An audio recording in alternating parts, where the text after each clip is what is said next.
Another good trick, if your mask comes, if you lay sideways or anything like that, and you notice that there's leaking in your eyes or in your cheeks, another good thing to do is just get your mask like this, with the straps tied up.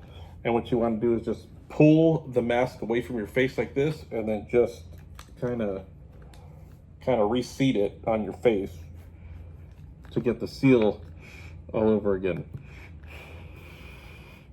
And you should be able to breathe just normally.